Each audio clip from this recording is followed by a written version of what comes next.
अस्सलाम वालेकुम। उम्मीद है आप सब अच्छे खैरियत से होंगे। Welcome to chemistry lecture. आज के लेक्चर में हमने जिस टॉपिक को स्टडी करना है वो टॉपिक है general properties of bases. Topic outlines in this topic we will discuss physical properties of bases, chemical properties, reaction with acids, reaction with ammonium salts and precipitation of hydroxides. So one by one हम इनको discuss करते हैं। सबसे पहले हैं physical properties of basis. आपको याद होगा कि चैप्टर के आगाज़ में स्टार्ट में हमने एसिड और बेसिस दोनों की फ़िज़िकल प्रॉपर्टीज़ पढ़ी थी और फिज़िकल प्रॉपर्टीज़ के बारे में मैंने आपको ये बताया था कि ये वो प्रॉपर्टीज़ होती हैं जो कि मैटर की फ़िज़िकल स्टेट से ताल्लुक़ रखती हैं या जिसमें कोई केमिकल चेंज नहीं आता, केमिकल आइडेंटिटी चेंज नहीं होती मैटर की।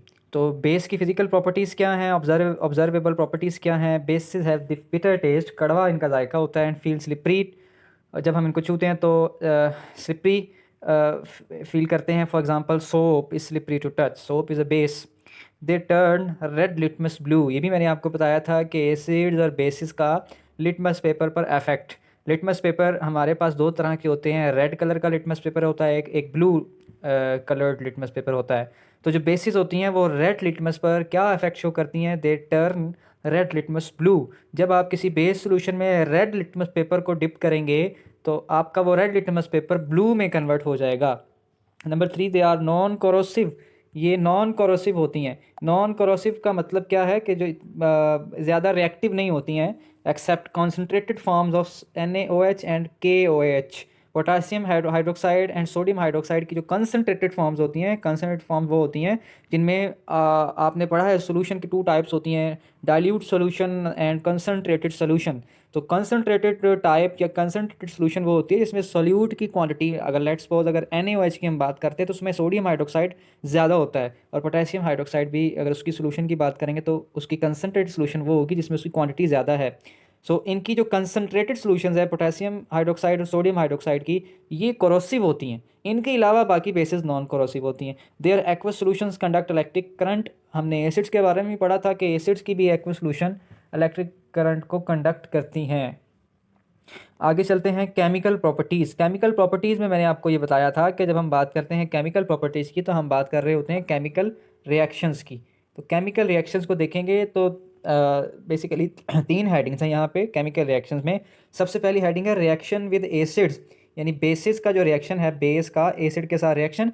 ये हमने रिएक्शन ऑफ एसिड्स में भी पढ़ा है और हम आपको याद होगा हमने इसको कहा था कि जब भी कोई एसिड किसी बेस के साथ या कोई बेस किसी एसिड के साथ रिएक्ट करती है तो इसके नतीजे में साल्ट एंड वाटर बनता है और इस पूरे रिएक्शन को न्यूट्रलाइजेशन रिएक्शन कर कहते हैं। और मैंने आपको ये बताया था कि अगर आपने किसी एसिड के एसिडिक इफेक्ट्स को न्यूट्रल करना हो तो आप क्या करेंगे, उसमें बेस ऐड कर देंगे। इसी तरीके से आप किसी कंपाउंड की बेसिसिटी को न्यूट्रल करना चाहते हैं, बेसिक नेचर को, तो आप उसमें एसिड ऐड कर देंगे तो that will become neutral. So base react with acid to form salt and water, it is called neutralization reaction. आपकी बुक में जो रिएक्शन है वो ये है, लेकिन इसके साथ मैंने एक एडिशनल सिंपल रिएक्शन भी लिया है जो एसिड्स की प्रॉपर्टीज़ में आपने पढ़ा था, वो उसको पहले हम देख लेते हैं। HCl is an acid and NaOH is a base. इन दोनों आपस में रिएक्ट करेंगे। आपको हमें मालूम है कि जो HCl है इसके हाइड्रोजन पे पॉजिटिव चार्ज होता है और Cl नेगेटिवली चार्ज होता है। इसी तरीके से जो NaOH है, सोडियम हाइड्रोक्साइड है, इस पे सोडियम पे पॉजिटिव चार्ज होता है और OH पे नेगेटिव चार्ज होता है। सो आप जैसा कि जानते हैं कि पॉजिटिव और नेगेटिव की आपस में एफिनिटी और अट्रैक्शन होती है, तो इसमें से सोडियम पॉजिटिव और Cl माइनस एक दूसरे के साथ अटैच हो जाएंगे, एक दूसरे की तरफ अफिनिटी रखते हैं, अट्रैक्शन रखते हैं। इसी तरह से हाइड्रोजन और OH आयन, तो नतीजे में NaCl बनेगा विच इज़ साल्ट NaCl, और वाटर बनेगा H2O। इसी तरीके से आप देखें ये जो रिएक्शन है आपकी बुक में जो पेस्ट किया हुआ है मैंने उस आपकी बुक से, वो क्या है, वो रिएक्शन ये है कि 2KOH, ये KOH क्या है, बेस है, पोटेशियम हाइड्रोक्साइड। आपको याद होगा मैंने कहा था, आपको बताया था कि वो सब्सटेंसेस जिनमें OH आपको नज़र आता है वो नॉर्मली बेसिस होते हैं, जैसे NaOH है, KOH है, CaOH2 वगैरह। इसी तरीके से ये एसिड है H2SO4 सल्फ्यूरिक एसिड, इन दोनों का रिएक्शन होगा और इसमें हाइड्रोजन पॉजिटिव चार्ज है और SO4 सल्फेट में -2 चार्ज होता है, और पोटेशियम इसमें प्लस चार्ज पॉजिटिवली चार्ज है और OH नेगेटिवली चार्ज है। तो मैंने आपको बताया कि रिएक्शन में जो पॉजिटिवली चार्ज पार्ट्स होते हैं कंपाउंड्स के, वो नेगेटिव की तरफ अफिनिटी रखते हैं। तो यहाँ से 2 पोटेशियम जो है वो सल्फेट के साथ अफिनिटी रखते हैं और इसकी तरफ ये अट्रैक्ट होगा, तो नतीजे में K2SO4 बन जाएगा, और बाकी जो OH माइनस है और H प्लस है वो वाटर बना देगा 2H2O। और अगर आप देखें तो ये इक्वेशन बैलेंस्ड है, यानी पोटेशियम देखें यहाँ 2 हैं ये और यहाँ भी 2 हैं, और इसी तरीके से हाइड्रोजन देखें 2 हैं तो यहाँ हाइड्रोजन 4 हैं, 2 ये और 2 ये, 4 ही रिएक्टेंट साइड पे हैं और 4 ही प्रोडक्ट साइड पे। This is called balanced chemical equation. So अब आगे बढ़ते हैं। नेक्स्ट हमारा जो है reaction with ammonium salts. Ammonium salts के साथ रिएक्शन है, अमोनियम साल्ट्स का के साथ बेस का रिएक्शन है। बेस जब किसी अल्कली बेस ही को कहते हैं, जब कोई बेस रिएक्ट करती है अमोनियम साल्ट्स के साथ तो उसके नतीजे में अमोनिया गैस प्रोड्यूस होती है। यह बात आपने याद रखनी है, ammonia gas is NH3 gas, NH3 gas produce होती है। अब इसमें देखिए कि ये हमारा बेस है NaOH और ये अमोनियम साल्ट है NH4Cl। NH4Cl is called ammonium chloride which is ammonium salt. NaOH को देखें, रिएक्शन जब भी आप करेंगे तो आप देखेंगे कि सोडियम हाइड्रोक्साइड है तो इस पर Na पॉजिटिव है, OH नेगेटिव है। इसी तरीके से अमोनियम क्लोराइड में NH4 पॉजिटिव होता है, Cl माइनस होता है। ये बात याद रखिएगा, आपने ये बेसिक कॉन्सेप्ट्स पढ़े हुए हैं कि जब भी आप किसी कंपाउंड को लिखते हैं तो उसमें सबसे पहले कैटाइन लिखा जाता है, उसके बाद एनाइन लिखा जाता है। तो कैटाइन वो जिस पे पॉजिटिव चार्ज होता है, तो इसलिए पॉजिटिव चार्ज पहले आता है।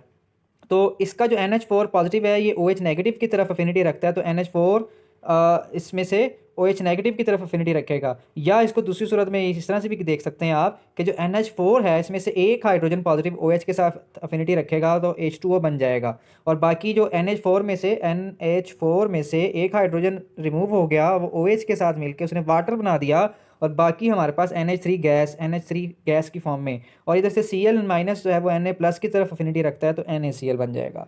सिमिलरली एक और हमारे पास अमोनियम साल्ट है, ammonium sulphate which is called, ये नीचे ये वाला, और बेस हमारे पास है कैल्शियम हाइड्रोक्साइड। इसमें भी आप देखें ये जो है ना NH4 ट्वाइस, इसमें से 2 अमोनिया गैस रिलीज़ होगी, और सल्फेट की एफिनिटी इधर कैल्शियम के साथ होगी तो ये CaSO4, और इसमें से NH4 ट्वाइस में से 2 हाइड्रोजन्स रिमूव होंगी, रिलीज़ होंगी, और OH के साथ मिलके ये H2O बना देंगी।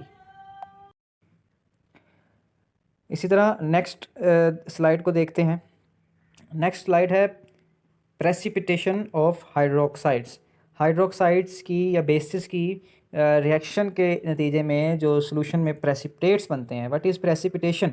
प्रेसिपिटेट्स हम कहते हैं जब आप किसी भी सब्सटेंस को सोल्यूशन में डिज़ोल्व करते हैं तो उसके जो इनसॉल्युबल पार्ट्स हैं, जो हल नहीं होते, जो नीचे सोल्यूशन में बैठ जाते हैं, सेटल डाउन, वो प्रेसिपिटेट्स कहलाते हैं, डेट आर कॉल्ड प्रेसिपिटेट्स। और प्रेसिपिटेशन ऑफ हाइड्रोक्साइड का मतलब ये है कि किसी भी साल्ट के साथ हम जब बेसिस को मिलाते हैं, रिएक्शन करवाते हैं, बेस और साल्ट्स की सोल्यूशन बनाते हैं, तो हमारे पास प्रेसिपिटेट्स बनते हैं सोल्यूशन में, तो that are called precipitation of hydroxides. तो हम इसको अब डिस्कस करते हैं। तो alkalis precipitate insoluble hydroxides when added to solution of salts of heavy metals. अब साल्ट्स कौन से? हैवी मेटल्स के, कॉपर है heavy metal, iron heavy metal है, जिंक है, लेड है, कैल्शियम है। सो रिस्पेक्टिवली हमारे पास ये कॉपर का साल्ट है, इसी तरीके से जिंक का साल्ट है, आयरन का साल्ट है, लेड का साल्ट है, कैल्शियम का, आयरन का, फिर अगेन। अच्छा, ये कॉपर सल्फेट है। कॉपर सल्फेट जब रिएक्ट करेगा सोडियम हाइड्रोक्साइड के साथ, ये बात याद रखिए कि प्रेसिपिटेशन ऑफ हाइड्रोक्साइड में इन तमाम साल्ट्स के साथ जिस बेस को हम ले रहे हैं वो बेस है सोडियम हाइड्रोक्साइड NaOH। बस इसकी मोल रेशो में थोड़ा सा फ़र्क आएगा डिपेंडिंग अपॉन साल्ट। तो नॉर्मली ये 2 इसकी मोल रेशो हम लेंगे इन रिएक्शन में, लेकिन एक रिएक्शन में 3 भी होगी। सो आपने तमाम साल्ट्स को सोडियम हाइड्रोक्साइड के साथ ही रिएक्ट करवाना है। सबसे पहले देखते हैं, कॉपर सल्फेट सोडियम हाइड्रोक्साइड के साथ रिएक्ट करता है और कॉपर हाइड्रोक्साइड बनता है। ये कैसे बना? मैंने आपको बताया कि कॉपर प्लस चार्ज होता है और SO4 नेगेटिवली चार्ज होता है, सोडियम पॉजिटिवली चार्ज और OH नेगेटिवली चार्ज।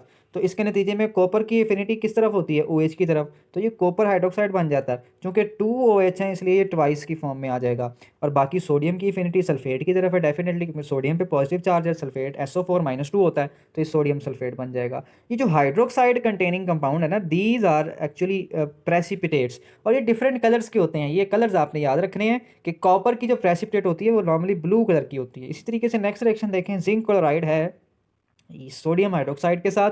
इसमें जिंक मेटल हमेशा पॉजिटिवली चार्ज होती है, ये बात याद रखिएगा। Metals are electropositive in nature, और अगर मेटल इलेक्ट्रोपॉजिटिव है तो डेफिनेटली कंपाउंड में जो दूसरा पार्ट है वो एनाइन होगा, नेगेटिवली चार्ज होगा। और ये सोडियम ये भी पॉजिटिव चार्ज है, ये OH नेगेटिव चार्ज। तो जिंक की एफिनिटी OH की तरफ है, तो zinc hydroxide twice plus sodium की एफिनिटी Cl की तरफ है तो 2NaCl। 2 क्यों आया? सोडियम यहाँ 2 है और Cl भी 2 है, तो बैलेंस फॉर्म यही बनेगी इसकी। और जिंक हाइड्रोक्साइड जो प्रेसिपिटेट है उसका कलर वाइट होता है, ये आपने याद रखना है। इसी FeCl3 ये है ferric chloride, not ferrous, it is ferric chloride. क्यों फेरिक क्लोराइड है? क्योंकि इसमें Fe जो है ये +3 के साथ है, ये फेरिक है, it is not ferrous. Ferrous जो होता है वो Fe+2 होता है। वैलेंसी जब आयरन की +2 हो डेट इज़ कॉल्ड फेरस, और जब +3 हो डेट इज़ कॉल्ड फेरिक। तो Fe+3 के फॉर्म में है ये FeCl3 में। फेरिक क्लोराइड का जो रिएक्शन है वो 3NaOH के साथ है। इसमें देखिए आयरन मेटल है तो पॉजिटिवली चार्ज होगी इसको, और Cl जो है वो नेगेटिवली चार्ज होगा। तो आयरन की एफिनिटी OH की तरफ है तो यहाँ 3 है तो थ्राइस आ जाएगी, FeOH3 फेरिक हाइड्रोक्साइड, और 3NaCl सिंपली। इसी तरीके से इसका जो कलर है ब्राउन है। Lead nitrate other salt NaOH के साथ रिएक्शन, इसमें लेड की एफिनिटी OH के साथ होती है, लेड पॉजिटिव चार्ज है, OH नेगेटिवली चार्ज है, तो लेड हाइड्रोक्साइड आ जाएगा हमारे पास। और सोडियम की एफिनिटी NO3 के साथ होती है तो ये सोडियम नाइट्रेट आ जाएगा। 2 क्यों आया? अगेन NO2 है, सोडियम 2 है Na, और NO3 भी twice form. Calcium chloride +2NaOH, और इसमें कैल्शियम पॉजिटिवली चार्ज है, Cl नेगेटिवली चार्ज है, सोडियम यहाँ पे पॉजिटिवली चार्ज है, OH नेगेटिवली चार्ज है। तो कैल्शियम की एफिनिटी OH की तरफ है तो कैल्शियम हाइड्रोक्साइड आ जाएगा, वाइट प्रेसिपिटेट, वाइट कलर इसका, और 2NaCl सोडियम Cl के साथ रिएक्ट करेगा। इसी तरीके से लास्ट है फेरस सल्फेट। अब इसको मैं फेरिक सल्फेट क्यों नहीं बोल रहा? क्योंकि इसमें जो Fe है वो +2 की फॉर्म में है, तो Fe पे प्लस चार्ज है, SO4 माइनस है, इधर सोडियम प्लस है और OH माइनस है, तो Fe की एफिनिटी OH की तरफ होगी। ये फेरस हाइड्रोक्साइड है। देखिए दिस इज फेरस हाइड्रोक्साइड क्योंकि ये ट्वाइस है, दिस इज फेरिक हाइड्रोक्साइड क्योंकि थ्राइस है। तो इसमें आयरन की जो वैलेंसी है +3, इसमें +2 है, और सोडियम की एफिनिटी अगेन सल्फेट माइनस की तरफ है तो Na2SO4 बन जाएगा। और जो फेरस हाइड्रोक्साइड है इसका कलर होता है dirty green, it's precipitate colour जो है वो इसका डर्टी ग्रीन कलर की प्रेसिपिटेट होती है। So this is about today's lecture. ये जो प्रेसिपिटेशन ऑफ हाइड्रोक्साइड्स का जो टॉपिक है इसको आपने अच्छे से पढ़ना है। It is most important topic of this chapter. इसके रिएक्शंस आपको अच्छे से आने चाहिए, समझ के आपने इनको करना है, और इसमें प्रेसिपिटेट्स के कलर्स भी आपको एज इट इज़ लिखने हैं याद करके। So this is about today's lecture. Thank you so much.